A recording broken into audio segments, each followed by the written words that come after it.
First of all, thank you my all leaders. இங்க வந்து நான் அதுக்கு முன்னாடி என்னோட ஸ்பீச் தொடங்கிறதுக்கு முன்னாடி கண்டிப்பா ரெண்டு லீடர்ஸ்க்கு நான் நன்றி சொல்லியே ஆகணும். Today chief guest respected Mr. Sadish Kumar sir. அவரை பத்தி சொல்லணும்னா எப்பவுமே பாத்தீங்கன்னா ஸ்மைலிங் ஃபேஸ், எப்பவுமே வந்து சிரிச்சிட்டே இருப்பாரு. ஒரு பர்சன் அப்படின்னா எந்த அளவுக்கு ஸ்ட்ரகிள்ஸை வந்து ஃபேஸ் பண்ணிட்டு வரணும் அப்படிங்கிறத நான் சார் பார்த்து தான் கற்றுக்கிட்டேன். Sir happy welcome sir. Next respected mister Selvaraj sir, ஆன் ஆஃப் கேஸ். சாரோட பேர் சொன்னாலே எனக்கு ஞாபகம் வருது, பிராண்டட் தான். அவர் யூஸ் பண்ணுற எல்லா ப்ராடக்ட்டுமே பிராண்டட். என்னோட இன்ஸ்பிரேஷன் பர்சனா சார் தான். Thank you so much sir. First of all I introduce myself. I am Charumathi from Vandavasi Venus creation. Native பார்த்தீங்கன்னா ஆவநாடு வில்லேஜ் தான். ஐ எம் வந்து செகண்ட் இயர் ஸ்டூடெண்ட் தான், படிச்சுட்டு இருக்கேன் BSc computer science. This is wonderful and golden opportunity given by respected miss Anu ma'am.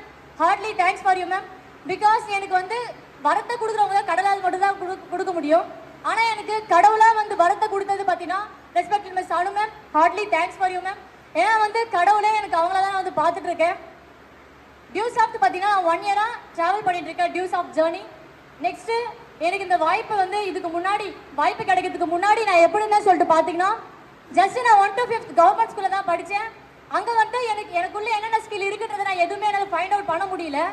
அதுக்கப்புறம் கிட்டத்தட்ட பார்த்தீங்கன்னா 6th to 12th பார்த்தீங்கன்னா எங்கள் ஊரில் வந்தவாசிலேயே இருக்கிற ஒரு கிறிஸ்டின் ஸ்கூலில் தான் நான் படிச்சுட்டு இருந்தேன். ஆனால் அங்கே பார்த்தீங்கன்னா எனக்கு எல்லாத்தையும் நான் கற்றுக்கிட்டேனா அப்படி சொல்லிட்டு பார்த்தா கண்டிப்பாக கிடையாது.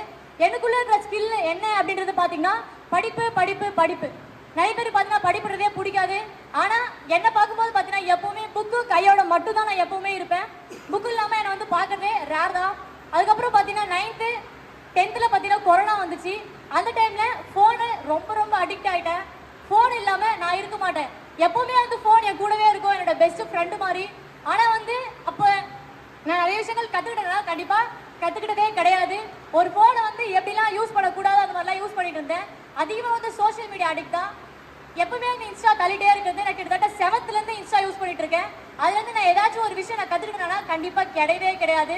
அதுக்கப்புறம் 11th 12th வந்துச்சு.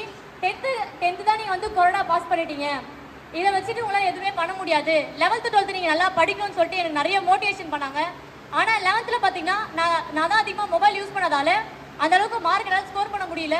நான் பயோமேக்ஸ் குரூப் தான் எடுத்தேன். படிக்கலாம், நிறைய விஷயங்கள் கற்றுக்கலாம் அப்படின்னு சொல்லிட்டு 11th பார்த்தீங்கன்னா நான் ஒரு 506 506 மார்க் எடுத்தேன். ஆனால் அது என்னை பொறுத்த வரைக்கும் அது கம்மியான மார்க் தான். நெக்ஸ்ட்டு பார்த்தீங்கன்னா அப்படியே 12th வந்துச்சு. 12th வந்து நான் அந்த அளவுக்கு டீப்பாலாம் வந்து படிச்சிக்கல. கிட்டத்தட்ட பார்த்தீங்கன்னா 12th ஒரு 515 மார்க் எடுத்தேன். எங்கள் ஊரில் இருக்கவங்களும் அப்படியே வந்து மோட்டிவேஷன் பண்ணிட்டே இருந்தாங்க. நாம இந்த அளவுக்கு மார்க் எடுத்திருக்கேன், என்ன தான் பண்ண போகிறேன் அப்படின்னு கேட்கும்போது தான் 12th அப்புறம் நான் என்ன பண்ணுறதுன்ற ஒரு ஐடியாவே எனக்கு இல்லாமல் இருந்துச்சு. ஒருத்தத்துக்கும் ஒரே மாதிரி சொல்கிறாங்க, நீ இந்த ஃபீல்டுக்கு போ அந்த ஃபீல்டுக்கு போன்னு சொல்லிட்டு. ஆனால் எனக்குள்ளே இருந்துச்சு பார்த்தீங்கன்னா ஏதாச்சும் நான் வந்து 11th 12th புக்கில் நோட்டில் எல்லாத்துலேயும் பார்த்தீங்கன்னா I want to become IAS, I want to become IAS ஆகணுன்றது மட்டும் தான் என்னோட டார்கெட்டு. ஆனால் வந்து அதுக்கான எந்த ஒரு ப்ரிப்பேருமே கிடையாது. ஸோ படிக்கலாம் அப்படின்றத ஸ்டார்ட் பண்ணும்போது தான் எங்கள் ஊரில் இருக்கிற ஒரு அண்ணா சொன்னார், இந்த ஊரில் வந்து யாருமே எம்பிபிஎஸ்லாம் படிக்கவே இல்லைம்மா, நீ என்ன பண்ணுற, நல்லா தானே படிச்சிருக்க, நீங்கள் வந்து இப்போ வந்து நீ 12th வந்து பயோமேக்ஸ் தான் குரூப்பும் எடுத்திருக்க, ஸோ அதனால் நீ வந்து நீட்டுக்கு ப்ரிப்பேர் பண்ணு அப்படின்னு சொல்லிட்டு நான் நீட்டுக்கு வந்து மோட்டிவேட் பண்ணார். நான் வந்து கிட்டத்தட்ட பார்த்தீங்கன்னா காலேஜ் ஜாயின் பண்ணுறதுக்கு முன்னாடிலேருந்து நான் வந்து நீட்டுக்கு தான் வந்து ப்ரிப்பேர் பண்ணிட்டு இருந்தேன். அதுக்கப்புறம் பார்த்தீங்கன்னா வெறித்தனமாக வந்து படிச்சுட்டே இருந்தேன். அதுலேயும் நடுவில் 12th லீவில் பார்த்தீங்கன்னா கிட்டத்தட்ட எம்எஸ் ஆஃபீஸும் பைத்தான்ற 2 கோர்ஸ் பார்த்து நான் முடிச்சிருந்தேன். அது ஒரு 10,000 கட்டி நான் படித்தேன். நெக்ஸ்ட்டு காலேஜ் ஓப்பன் ஆகுது. அப்பயும் வந்து எனக்கு கேட்குறாங்க, நீ என்னம்மா இவ்வளோ மார்க் எடுத்துட்டு வந்து அதுவும் பிஎஸ்சி கம்ப்யூட்டர் சயின்ஸ் வந்து ஜாயின் பண்ணுறியே, இதுக்கும் அதுக்கு எந்த சம்மந்தமும் கிடையாது, நீ வந்து போயிட்டு எம்பிபிஎஸ் நீட் வந்து கிளியர் பண்ணிட்டு எம்பிபிஎஸ் படிச்சிருக்கலாம்ல அப்படின்னு சொல்லிட்டு என்னை எல்லாருமே வந்து மோட்டிவேஷன் பண்ணாங்க. ஆனால் இருந்தாலும் நான் வந்து சூஸ் பண்ணல. ஜஸ்ட் டிகிரியாச்சும் போய் படிப்போமே அப்படின்னு சொல்லிட்டு அதையும் படிச்சுட்டு ஒன்லி காலேஜ், வீட்டுக்கு போயிட்டு தூங்குறது, நெக்ஸ்ட் அதுக்கப்புறம் திரும்ப படிக்கிறது, திரும்ப காலையில் இருந்து நெக்ஸ்ட் அப்படியே காலேஜ், இதே தான் ரிப்பீட்டடாக போயிட்டு இருந்துச்சு. எனக்குள்ள எந்த ஸ்கில்லாச்சும் இருக்கா அப்படின்னு சொல்லிட்டு பார்த்தீங்கன்னா கண்டிப்பாக நான் எதையுமே இம்ப்ரூவ் பண்ணிக்கவே இல்லை. அதுக்கப்புறம் காலேஜும் போயிட்டு இருக்கேன். அப்படியே 6 month போகுது. எப்படி இருக்கு, எப்படி நடந்துக்கிறேன், என்ன கற்றுக்கிறேன்றது எதுவுமே கடைசி வரைக்குமே எனக்கு தெரியவே இல்லை. அதுக்கப்புறம் பார்த்தீங்கன்னா அனு மேடம் வந்து எனக்கு அன்னோன் பர்சன் தான். இந்த இடத்துல நான் ஒரு பர்சனுக்கு வந்து நன்றி சொல்ல கடமைப்பட்டிருக்கேன். ஏன்னா என்னோட ஃப்ரெண்டு மதி, அவன் வந்து என்னோட ஃப்ரெண்டு, சைல்ட்ஹுட் ஃப்ரெண்டு. ஆனா அவன் வந்து அனு மேடமோட ஃப்ரெண்டாவும் இருந்திருக்கான். இப்போ வந்து உங்க ஊர்ல யாராச்சும் படிக்கிற பசங்க யாராச்சும் இருக்காங்களா, இருந்தா சொல்லு அப்படின்னு சொல்லிட்டு அனுபவம் கேட்கும்போது இந்த வாய்ப்பு எனக்கு அப்படிதான் கிடைக்குது. அனுபவம் வந்து எனக்கு ஒன் டே வந்து கால் பண்றாங்க, நான் இன்னைக்கு போறேன் அப்படின்னா உங்க எல்லாருக்கும் வந்து இந்த மாதிரி ஒரு ஸ்டேஜ்ல கிடைக்குது வாய்ப்பு. ஆனா எனக்கு இந்த மாதிரிலாம் கிடைக்கல. சின்ன ஒரு 1-to-1 பிளான்ல தான் எனக்கு வந்து கிடைக்குது. சரி ஓகே, கேட்ட உடனே பேமெண்ட் பார்த்தீங்கன்னா 11,000 சொன்னாங்க. நான் அதை கூட கண்டுக்கவே கிடையாது. பார்த்தீங்கன்னா வீக்லி பேமெண்ட்டா 1,92,000 சம்பாதிச்சுக்க முடியும். ஹையஸ்டா பார்த்தீங்கன்னா வீக் பர் மந்த்துக்கு 7,68,000 சம்பாதிச்சுக்க முடியுறது மட்டும் தான் எனக்குள்ள மைண்டுக்குள்ள ஓடிட்டு இருந்தது. இப்போ வந்து சப்போஸ் நம்ம நீட்டுக்கு படிச்சு கிளியர் பண்ணல அப்படின்னா என்ன ஆகுறது, லைஃப் ஏதாச்சும் ஒரு விஷயம் நம்ம கிட்ட இருக்கணுமே அப்படின்ற ஒரே ஒரு காரணத்துக்காக தான் நான் அந்த இடத்துல வந்து இந்த சிஸ்டமை சூஸ் பண்ணேன். அப்போ கூட ஃபர்ஸ்ட் வந்து அட்மிஷன் பண்றதுக்கு 2,000 கட்டணும் அப்படின்னு சொல்லிட்டு சொன்னாங்க. 2,000 கூட என்கிட்ட எதுவுமே கிடையாது. ரெஸ்பெக்டட் மிஸ்டர் மணிகண்டன் சார் என்கிட்ட வந்து சொன்னாரு, நம்ம 2,000 ஓகே அம்மா கட்டுறீங்களா இப்ப அப்படின்னு கேட்டப்ப நான் வந்து சொன்னேன், கண்டிப்பா என்னால இப்ப பண்ண முடியாது, நான் வீட்டுக்கு இப்படியே விட்டு நான் ஓடிடுறேன் அப்படின்னு சொன்ன ஒரு பர்சன் தான் சார். நான் ஹார்ட்லி தேங்க்ஸ் பண்ணிக்கிறேன். சார் மட்டும் அப்ப என்ன பேசாம விட்டுருந்தாரு அப்படின்னா நான் அப்படியே ஓடிட்டு இருப்பேன். கண்டிப்பா இன்னைக்கு நான் எங்கேயும் கிடையாது, இந்த ஸ்டேஜும் எனக்கு கிடையாது. அப்புறம் சார் கிட்ட கூட்டு போய் விட்டாரு. My mentor respected mister Murugan sir வந்து எனக்கு எல்லா விஷயத்தையும் தெளிவா பேசினாரு. இதாம்மா லைஃப், நீ வந்து எல்லா பசங்களும் படிச்சுட்டு தான் இருக்காங்க, படிச்சு முடிச்சதுக்கு அப்புறம் என்ன பண்ணிட்டு இருக்காங்க, எல்லாரும் நல்ல ஒரு போஸ்டிங்ல பொசிஷன்ல இருக்காங்களா அப்படின்ற ஒரே வார்த்தை கேட்டாரு. அந்த வார்த்தை தான் என்னை யோசிக்க வச்சு இந்த ஆப்பர்ச்சுனிட்டியை வந்து எடுக்க வச்சுச்சு. எடுத்த கரெக்டாக வந்து ஜேர்னி பண்ணிட்டு இருந்தேன். நான் எப்போ வந்து பண்ணா டியூஸ் ஆஃப் தான் பண்ணணும் அப்படின்னு சொல்லிட்டு முடிவு பண்ணனா ஜனவரி 7, 2024 ரெஸ்பெக்டட் மிஸ்டர் பிரேம்குமார் சாரோட ஸ்டார் அம்பாசிடர் செலிப்ரேஷன் நான் வந்து பார்த்தேன். அப்பதான் வந்து பண்ணா டியூஸ் ஆஃப் தான் பண்ணணும் அப்படின்ற ஒரு மைண்ட் செட்டே வந்துச்சு. அதுக்கப்புறம் பார்த்தீங்கன்னா நான் வந்து பிப்ரவரி மந்த்து 14ஆம் தேதி பார்த்தீங்கன்னா நான் வந்து ஃபுல் அண்ட் ஃபுல் நீட் ப்ரிப்பேரே நான் விட்டுட்டேன். ஏன் அப்படி சொல்லிட்டு பார்த்தீங்கன்னா ஃபுல் அண்ட் ஃபுல் வந்து மக்கள் யாருமே வாஸ்ட் டியூஷனா இல்லாம தான் இருந்துட்டு இருக்காங்க. ஆனா நான் வந்து அந்த இடத்துல டியூஸ் ஆஃப்ல ஜாயின் பண்ணிட்ட பிறகு லைஃப்னா என்னன்றது எனக்கு புரிய வச்சாங்க. புரிய வச்சதுக்கு அப்புறம் தான் நீட்னா என்னன்ற ஒரு விஷயத்தை நான் கத்துக்கிட்டேன். 2023 நான் 12th முடிச்சேன். 12th முடிச்சதுக்கு அப்புறம் நான் நீட் ப்ரிப்பேர் பண்ணிட்டு இருந்தேன்னா அட்லீஸ்ட் 2 இயர்ஸ் ஆயிருக்கும். அதுலயே 2025 கம்ப்ளீட் ஆயிட்டு இருக்கும். 2025க்கு அப்புறம் நான் திரும்பவும் MBBS நியூவா உள்ள போவேன். கிட்டத்தட்ட பாத்தீங்கன்னா அதுக்கு UG படிக்கணும். UG 5.5 இயர்ஸ், 5 வருஷமா நான் UG படிச்ச பிறகு நெக்ஸ்ட் பாருங்க 2025 ஆயிடுச்சு, 2030, 31 ஆயிடும். நான் வந்து UG மட்டும் படிச்சு கிளியர் பண்றதுக்கு அதுலயும் அரியர் இல்லாம கிளியர் பண்ணோம் அப்படின்னா 2032 ஆயிடும். 32க்கு அப்புறம் எனக்கு நான் MBBS முடிச்ச உடனே UG முடிச்ச உடனே எனக்கு வந்து ஒர்க் இருக்கா, நான் வந்து டாக்டரா அப்படின்னு சொல்லிட்டு நான் யோசிச்சு பார்த்தேன். கண்டிப்பா கிடையவே கிடையாது. ஆஸ் யூஸ்வல் டிகிரி மாதிரி தான், டிகிரிலையும் எப்படி UG படிச்சா வேல்யூ கிடையாதோ சேம் அதே மாதிரி தான் இதுலயும். ஓகேங்களா? ஸோ அதனால நான் திங்க் பண்ணேன், திரும்பவும் PG படிக்கணும் அப்படின்னா நான் கிட்டத்தட்ட 3 வருஷம் வந்து நான் டைம் செலவு பண்ணணும். 2035 நான் UG கம்ப்ளீட் பண்ணாலும் திரும்பவும் பார்த்தீங்கன்னா அதுக்கு வந்து நான் டிகிரி அதாவது எந்த ஒரு அரியரும் இல்லாம கிளியர் பண்ணோம் அப்படின்னா 2036 ஆயிடும். 36 ஆன உடனே நான் MBBS நான் போயிட்டு ஊசி போடலாமா அப்படி சொல்லிட்டு பார்த்தா கண்டிப்பா அதுக்கும் ஆப்ஷனே கிடையவே கிடையாது. ஏன்னா ஒரு டாக்டரா ஆகணும், தனியா ஒரு கிளினிக் வைக்கணும் அப்படின்னா கண்டிப்பா வந்து அவங்க ஏதாச்சும் ஒரு என்ட்ரன்ஸ் பேப்பர் எக்ஸாம் கண்டிப்பா முடிச்சே ஆகணும். அதுவும் டாக்டர் ஆகிறதுக்கான ஒரு என்ட்ரன்ஸ் எக்ஸாம், அதையும் வந்து நான் கிளியர் பண்றதுக்கு கிட்டத்தட்ட ஒரு 2 இயர்ஸ் ஆயிடும். 2037 அப்படியே போனாலும் 2040 நான் தனியா ஒரு கிளினிக் வைக்கும் போது இந்த சொசைட்டி இப்படியே இருக்குமா அப்படின்னு கேட்டா கண்டிப்பா வாய்ப்பே கிடையாது. ஏன்னா ஒரு 4 இயர்ஸ்க்கு முன்னாடி சொல்லிட்டு பார்த்தோன்னா கொரோனா எப்படி வச்சு போச்சுனே தெரியல. அந்த டைம்ல ஆன்லைன் கொண்டு வந்தாங்க. எவ்வளவு விஷயங்கள் நமக்கு வந்து இந்த சொசைட்டில ரன் ஆகிட்டு தான் இருக்கு, நடந்து தான் இருக்கு. ஆனா நம்மளோட லைஃப் வந்து சேஞ்ச் ஆகல. நான் MBBS படிச்சேன், எங்க அப்பா இன்னுமே கூலி வேலை தான் செஞ்சுட்டு இருக்காரு.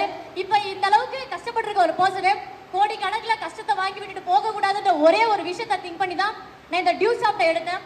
இப்ப இந்த ஆப்பர்ச்சுனிட்டி எந்த அளவுக்கு பெஸ்டா இருக்கு, இதுக்காக ஒரு கிரேட் கிளாப் பண்ணுங்க பார்க்கலாம்.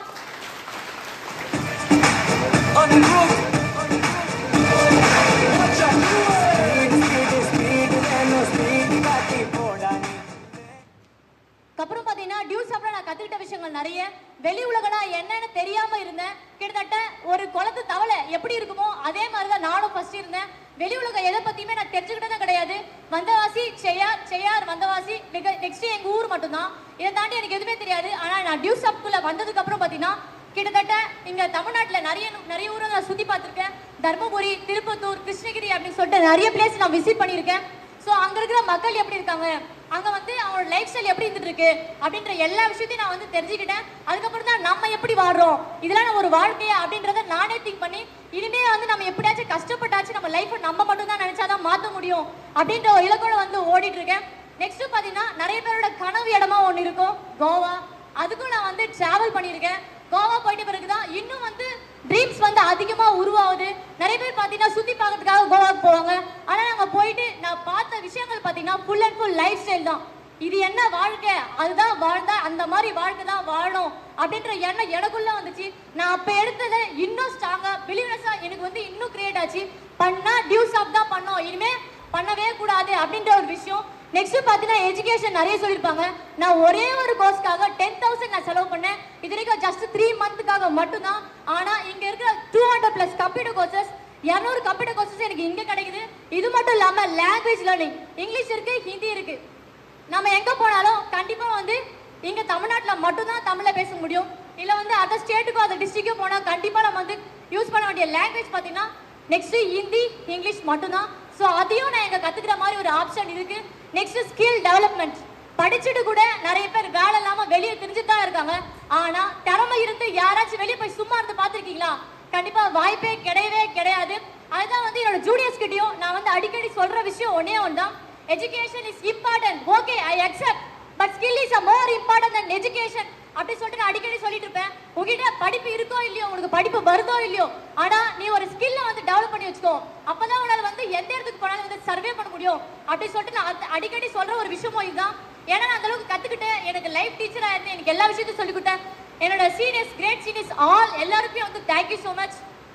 நெக்ஸ்ட் நீங்க பாருங்க ஸ்கில் டெவலப்மெண்ட் 28+ ஸ்கில் இருந்துட்டு இருக்கு. இப்போ நான் இங்க வந்து பேசிட்டு இருக்கேன். அதுக்கு ஒரு காரணமும் பாத்தீங்கன்னா இந்த ஸ்கில் மட்டும் தான். அது டியூஸ் ஆஃப் கொடுத்த ஸ்கில் மட்டும் தான். இப்போ வந்து எல்லாரும் முன்னாடி ஈஸியா பேச முடியுமா? கண்டிப்பா வாய்ப்பே கிடையாது. ஸோ ஸ்கில்ஸ் கொடுத்துட்டு இருக்காங்க, இன்னும் எக்ஸெட்ரா. இது எல்லாமே சேர்ந்து ஜஸ்ட் 11,000. எனக்கு வந்து நான் ஃபர்ஸ்ட் ஜாயின் பண்ணும்போது கூட 2,000 வந்து எனக்கு பெரிய விஷயமா இல்ல. எவ்வளோ செலவு பண்ணியாச்சு, இதை பார்த்துக்கலாமே அப்படின்ற ஒரு விஷயத்தோட தான் இறங்கினேன். ஆனா இப்போ நான் சம்பாதிச்ச விஷயங்கள் பல, கத்துக்கிட்ட விஷயங்களும் நிறைய. அதனால வந்து நான் கட்டின 11,000 எனக்கு ப்ரௌடா தான் இருந்துட்டு இருக்கு. அந்த 11,000 நான் ஈஸியெல்லாம் வந்து கட்டிடல. அந்த என்னோட கம்பலை வச்சு தான் வந்து கட்டினேன். அந்த கம்பெனி இப்போ மூட்டாச்சு.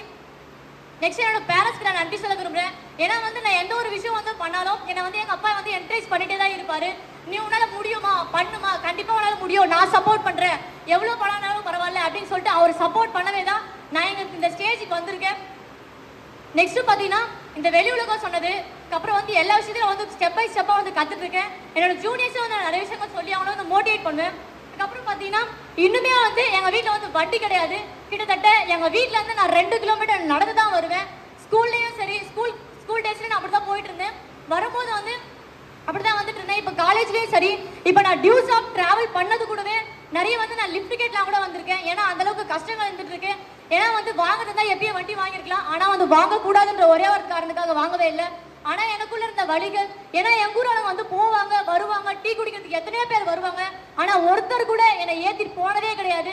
அந்த இடத்துல ஒரு வெறி வந்துச்சு, எடுத்தா ஸ்கூட்டி எடுக்கணும், இல்லைன்னா வந்து நான் வந்து வாடுறதே அர்த்தமே கிடையாது அப்படின்ற ஒரு எண்ணம் எனக்குள்ள வந்துச்சு. அதனால பாத்தீங்கன்னா கண்டிப்பா வந்து நான் ஸ்கூட்டி நான் அச்சீவ் பண்ணேன். இன்னும் நிறைய விஷயங்கள் இருந்துட்டு இருக்கு. என்னோட ஜூனியர்ஸ்க்கு நான் நிறைய விஷயங்கள் கத்து கொடுத்து மந்தாஸ்ல இன்னும் மிகப்பெரிய டீமா நான் கிரியேட் பண்ணுவேன். நெக்ஸ்ட் பாத்தீங்கன்னா என்னோட ஸ்ட்ராங்கஸ்ட் கமிட்மெண்ட் 20/2/2025 நான் பிராண்ட் நியூ ஸ்கூட்டி நான் அச்சீவ் பண்ணிருப்பேன். அதாவது Yamaha Racer 125. நெக்ஸ்ட் என்னோட டவுன்ல 5, அதாவது 28/3/2025 என்னோட டவுன்ல 5 பிராண்ட் நியூ ப்ரிவிலேஜ் லீடரை கிரியேட் பண்ணி அவங்களுக்கும் இந்த மாதிரி ஒரு ஸ்டேஜ் நான் கிஃப்டா பிரசன்ட் பண்ணேன். This is my strongest commitment. காலம் மாறலாம், கண்டிப்பா மாறலாம், ஆனா என்னோட கனவு எப்பவுமே மாறாது. இது நான் உறுதியா சொல்றேன். கண்டிப்பா